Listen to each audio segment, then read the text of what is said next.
A very good afternoon. Welcome to Africa Today. I am Peace Ogenegbawe.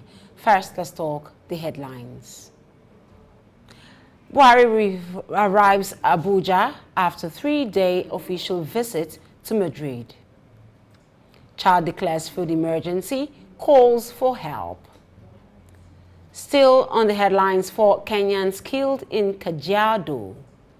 And on sport, Super Eagles lose in Pesiero's second game.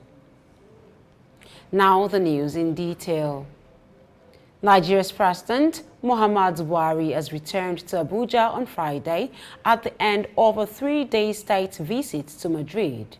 According to reports, the president's aircraft took off from Torrejon Air Base, Madrid at about 8:20 a.m. local time for Nnamdi Azikiwe International Airport, Abuja. He is expected to be at the weekly Friday Jumat prayer at the Asa Villa in the afternoon. Buhari met with President Pedro Sanchez as well as the Spanish monarch, His Majesty King Felipe VI, on Wednesday. At the meeting with President Sanchez, Nigeria and Spain signed 9 agreements and memoranda of understanding covering the Treaty on Mutual Legal Assistance in Criminal Matters and the transfer of sentenced persons and extradition. Others were on economic and commercial cooperation, tourism, sports, health, the fight against COVID-19, and science and innovation. President Buhari also attended a political and business leaders forum jointly organized by the Spanish Chamber of Commerce, the Ministry of Trade, and the Confederation of Employers on Thursday. At the meeting, the Nigerian leader alerted European countries to look towards Africa for solutions to resources supply challenges currently facing the global economy. Still in the news, the Nigerian President Muhammadu Buhari has rejoiced with Her Majesty Queen Elizabeth II on her Platinum Jubilee, describing her as a compassionate leader. Buhari's greetings was contained in a series of tweets on his official handle on Thursday night. Buhari sent warmest wishes and congratulations to Her Majesty Queen Elizabeth II on her Platinum Jubilee and rejoiced with the loyal, patriotic, and compassionate leader who truly works for the people. The president noted that people never lost trust in Queen Elizabeth, and their firm belief is that she always has the potential to deliver, especially during troubled times. He also added that it is in confirmation of the fact that Queen Elizabeth always acts and delivers according to people's expectation, that he therefore, on behalf of all citizens of Nigeria, wished her many more years as Queen of England and head of Commonwealth in excellent health. Moving away from that story, former Lagos State Governor of and All Progressives Congress aspirant Asiwaju Bola Tinubu on Thursday opened up on his role in the emergence of Nigeria's President Muhammadu Buhari in 2015. The APC chieftain, while addressing the Ogun State APC delegates at the Presidential Lodge, Abeokuta, said Buhari, after losing 2003, 2007, and 2011 presidential elections, vowed not to contest again. Tinubu, however, said he went to Katsina to persuade Buhari to contest and subsequently supported him to win in 2015. He also took a swipe at one of his fellow presidential aspirants in the APC, the Vice President Yemi Osinbajo, saying he nominated him as Buhari's running mate. Tinubu said without him, the Ogun State Governor Dapo Abiodun would not have been elected governor of Ogun State in 2019. Buhari, who was Nigeria's military head of state between 1983 and 1984, first contested the presidency on the platform of the defunct All People's Party, that is APP, in 2003, and lost to the People's Democratic Party candidate Olusegun Obasanjo. He also lost to Omar Musa Yar'Adua and Goodluck Jonathan And also, there are indications that the party may settle for an aspirant picked by Buhari and may not go for an indirect primary at its convention starting on Monday, June 6. The national leader was accompanied by the Lagos State Governor Babajide Sanwo-Olu, his Kano counterpart Umar Ganduje, and former Borno Governor Kasim Shettima. And away from that, the Federal Capital Territory Administration, that is the FCTA, has said its pilot phase of land swap designed to address infrastructure deficit in the territory had begun with planting of economic trees and crops. Felicia Okoro, Public Relations Officer, FCTA, Department of Resettlement and Compensation, Federal Capital Development Authority, that is the FCDA, disclosed this in a statement in Abuja. According to her, the pilot phase of the land swap initiative is designed to remedy the infrastructure deficit in the territory. The Executive Secretary of the FCDA, Shehu Ahmed, said the planting was very critical because the FCT Minister, Mohammed Bello, had earlier performed the inauguration of the program in the FCT. Ishaku Patagarawa, Manager Operations, Resettlement and Compensations, assured the FCT administration and communities of their commitment to the projects. He also said that the program was completed, would enable many people to be fully engaged in so many economic activities. The district head of Gwagwa under Jiwa, Shuaib Bawa, expressed satisfaction with the processes and pledged to cooperate with the FCT administration. When the news return, news from other parts of West Africa. Just stay with us.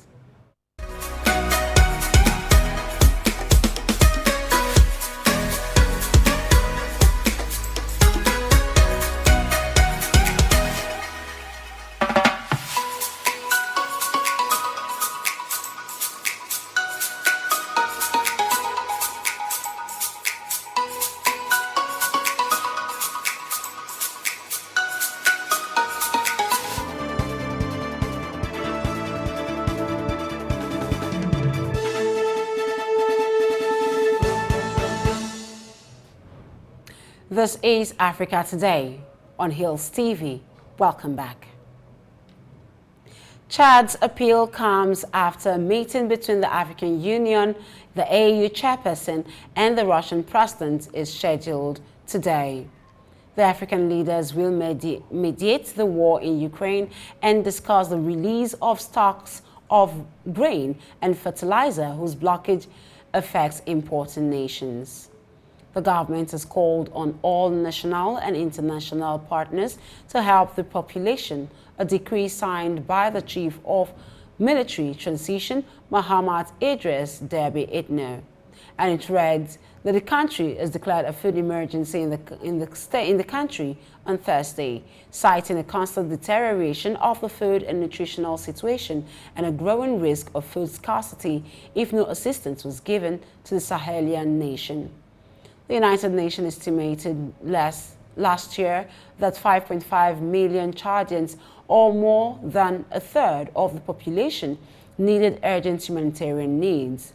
The situation has only worsened following the war in Ukraine. With a ban of select Russian banks from the Society of Worldwide Interbank Financial Telecommunication, that is SWIFT, banking system, the impossibilities for African nations to pay for their supplies has become complicated. Moving away from that story, Russia's President Vladimir Putin will give his Senegalese counterpart an exhaustive explanation as to what is happening to Ukraine grain when the two meet later today. Senegal President Macky Sall, who is also the current African Union chairperson, is in Russia to discuss the food crisis caused by the war in Ukraine. President Sall's office said this visit was aimed at freeing up stocks of cereals and fertilizers that are currently blocked in Ukrainian ports. African countries have been particularly affected by the price increases caused by the war, and the two presidents are due to meet in the southern Russian city of Sochi. You're still watching Africa Today. We move to other parts of Africa after this break. Just stay with us.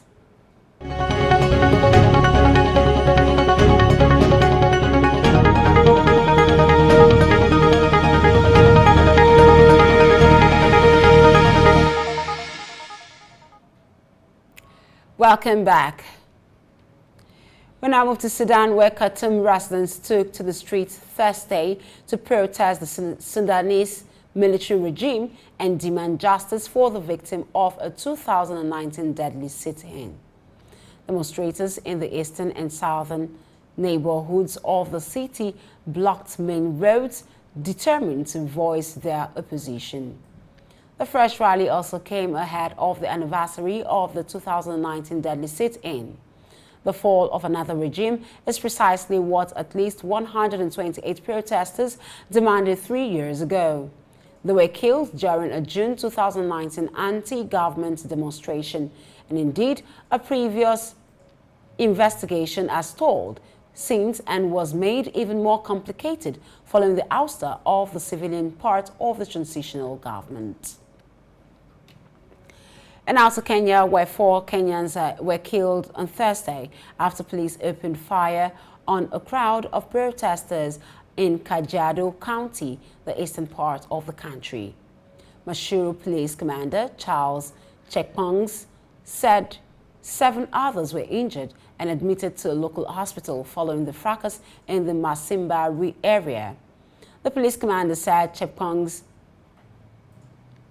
said the group was protesting the persistent invasion by wildlife animals in the area, confirming 3 were killed in the scene while the 4th died in the hospital.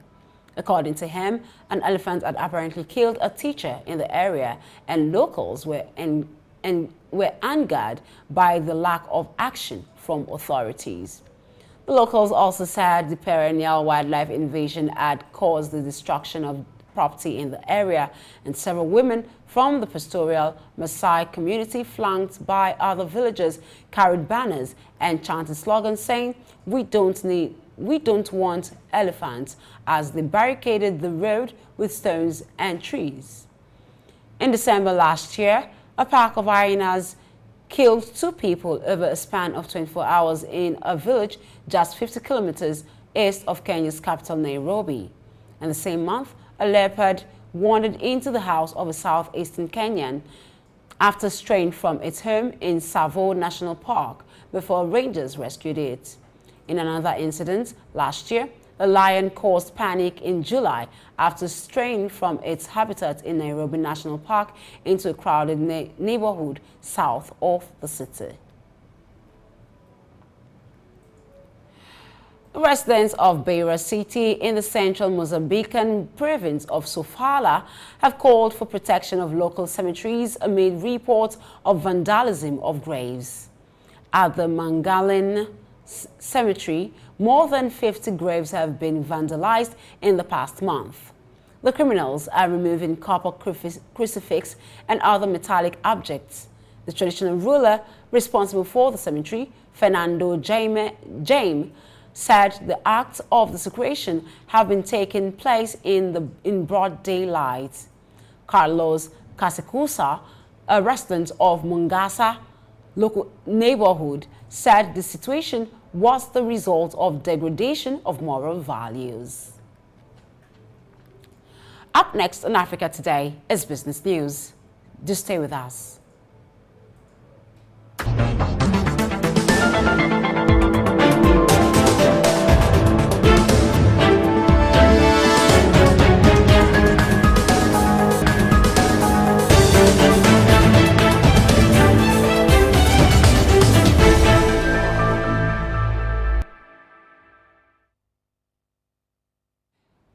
Welcome back. On business news, we have that Vietnam has developed an African swine fever vaccine for pigs in partnership with the United States and is aiming to become the first global commercial exporter. In an official statement, the virus, which is harmless to humans, decimated hog population in Asia after it was detected in Vietnam in 2019. with millions of animals killed following outbreaks in Mongolia, Cambodia, Hong Kong, and mainland China.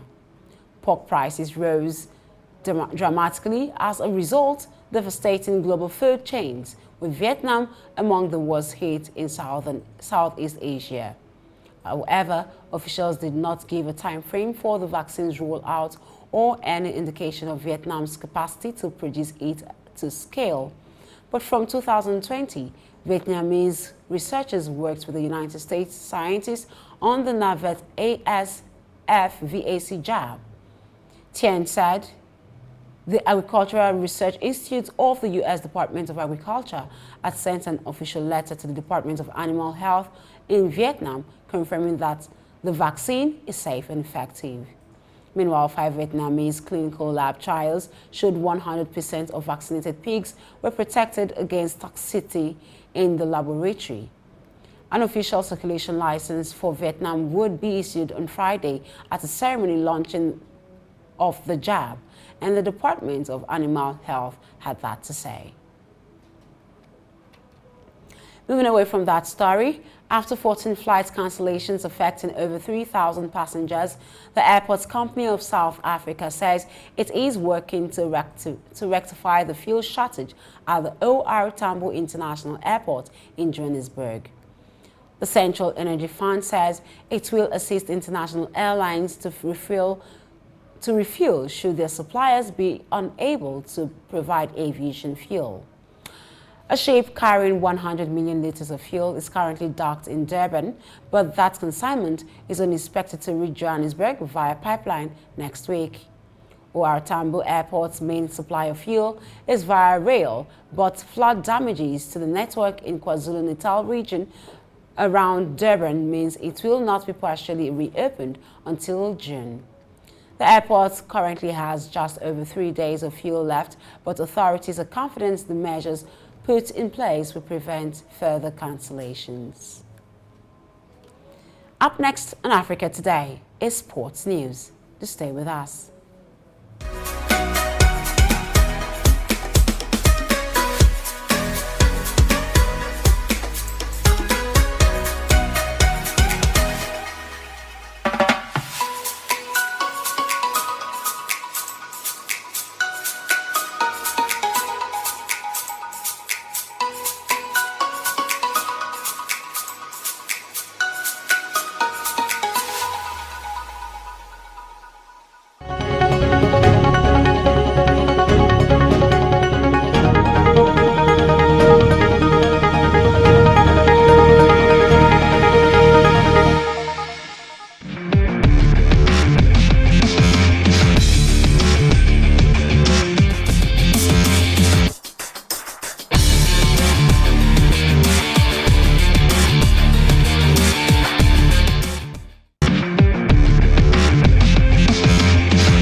Good afternoon and welcome to Sports News and Africa Today. I am Ainan Lubem. Now to Sports News. The Nigeria Football Federation, that is NFF, has been ordered to pay former coach Kenneth Rowe just under $380,000 in compensation after ending his contract early. Nigeria's longest-serving manager, having taken charge in August 2016, Rowe lost his job as Super Eagles coach in December, just 4 weeks before the delayed 2021 Africa Cup of Nations kicked off in Cameroon. The NFF had agreed to pay Rowe's salary until the end of his contract, which expires in December 2022. But the Franco-German went to football's world governing body, FIFA, to demand an additional sum for breach of contract without just cause. Rowe, 68, had sought a total of £1 million, but has been granted $377,879.46 after a FIFA tribunal decided his claim was partially acceptable, insofar as it was admissible. The ruling by the FIFA Players Statutes Chamber added that the NFF would be sanctioned if Raw was not paid in full within 45 days. The NFF, which is on the verge of announcing another foreign coach for the Super Eagles, will not be appealing the decision. The top official of the football body has hailed the FIFA ruling as a victory for the West African nation. And now to the Super Eagles, who have just concluded their tour of the United States of America with a loss to Ecuador at the 25,000 capacity Red Bull Arena in Harrison, New Jersey. The match, played early Friday, saw Nigeria losing 1-0 to Ecuador in new coach Jose Pesero's second outing with the squad. An early goal by Pervis Estupinan was enough for the Ecuadorians to win against Nigeria in a match that apart from the goal, took more than 70 minutes to provide excitement in the penalty area.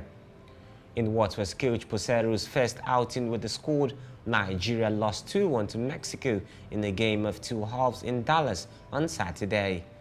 The match against the Ecuadorians comes exactly a week before the Super Eagles tackle the Leone Stars of Sierra Leone at the MKO Abiola National Stadium in Abuja. Their opener to the 2023 Africa Cup of Nations qualifying series. After kicking African champions the Tigers out of the 2022 FIBA Women's Basketball World Cup, the Federation of International Basketball Associations has threatened further sanctions against Nigeria. Away from Nigeria now to clubs who have been asking to pick up Watford's Emmanuel Dennis for as little as £20 million this summer, following Watford's relegation into the Championship for next season. The Nigerian forward, who only joined the club 12 months ago, managed 10 goals and 6 assists for the Hornets this season, but could not prevent his side from dropping out of the English top flight, with their fate confirmed by a defeat to Crystal Palace on Saturday.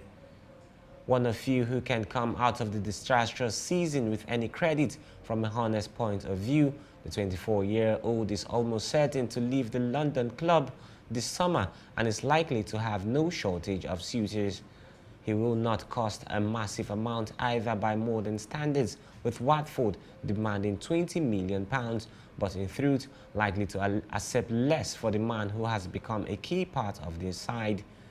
Although the Hornets are still holding out for around £40 million for the 24-year-old star, the club are also ready to move him on should suitors present themselves for the Senegalese winger, who has previously caused the eye of Liverpool, though that ship appeared to have sailed. He returns to the Premier League has proven a lot of mixed reactions, with injury restricting Sarr to just 21 appearances, which have yielded 5 goals and 2 assists. While the talent is undoubtedly there, it is unlikely to warrant any £40 million offers. Reports show that Liverpool forward Sadio Mane could be set to dramatically leave Anfield at the end of this season, after new reports emerged as his agent meeting with Bayern Munich. Senegal forward, who is out of contract in 2023, is reportedly asking for a wage increase on his current £100,000 per week deal. The 30-year-old has scored 118 goals in 265 games for Liverpool and has been a key figure in the game. Mane is also thought demonstrated a lack of communications about a new deal with Liverpool. We'll now go on a short break. When we come back, it's sport news on Africa Today.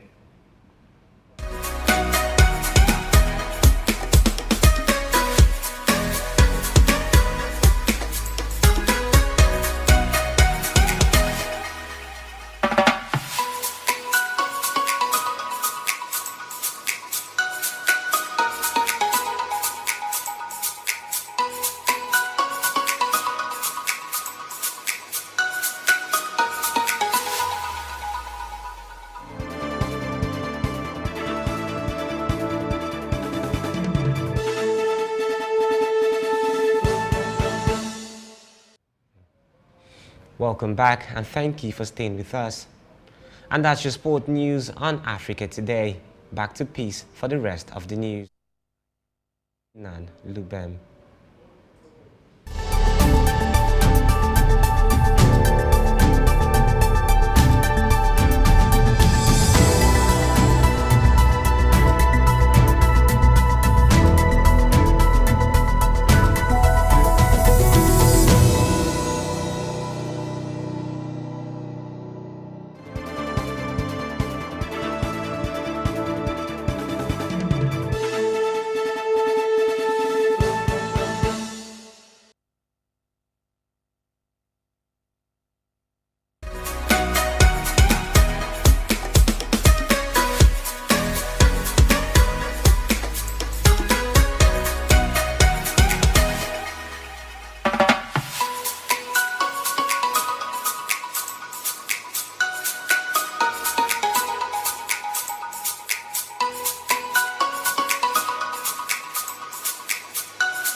Welcome back. Not less than 20 persons have been confirmed injured following a gas explosion at a liquefied petroleum gas refilling station at Sheka Quarters, Kombosto local government area of Kano State. The incident happened at about 8 p.m. on Thursday after the cylinder exploded, which also led to the destruction of some shops.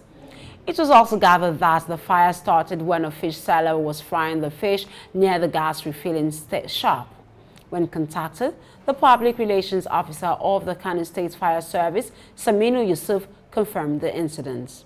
He said that the 20 affected persons were rescued alive and taken to hospital for treatment. And that's Africa Today. But before we go, here are the headlines again. We told you that President Muhammadu Buhari has arrived at Abuja after a 3-day official visit to Madrid. Chad has declared food emergency and calls for help. 4 Kenyans have been killed in Kajiado. And on sports news, Super Eagles loses Pesero's second game. Remember to visit us on Facebook at Hills TV, Instagram at Hills TV. Do also subscribe to our YouTube channel at Hills TV. I am Peace Ogenegbawe. Thank you for watching.